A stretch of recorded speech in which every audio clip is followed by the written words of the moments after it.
Welcome back to Open Window Politics. Today we're going to be going through my latest prediction for the 2024 presidential election. So we got started here with all of the safe, likely, and lean states and districts here. We'll start out on the West Coast and then move eastward, giving our prediction for each swing state.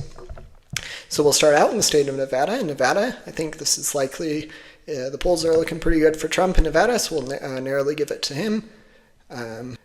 We add a tilt characteristic. I think that is a more realistic possibility. I don't know if he'll win it by that much of a margin, but we'll see how that goes. And next up, we get to the state of Arizona.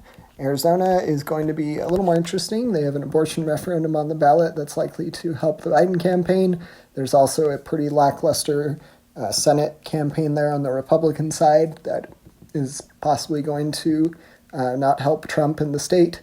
But it would appear at the moment that Trump is ahead in the polls, so that would probably narrowly go to Trump. That brings him to 252 electoral college votes to Biden's 226. Next up, we get to the state of Wisconsin. In Wisconsin, I'm going to narrowly give that to the Biden campaign. It's going to be a close one for sure, but I do think if the election were held today, it would narrowly go to Biden. Then we get to the state of Michigan. I think Michigan is going to be a little bit of a different story. We're going to give that a tilt to the Republican side. Then with that, we get to the state of Georgia. In Georgia, I think that that state is most likely going to tilt towards the Republican candidate, in this case, Donald Trump.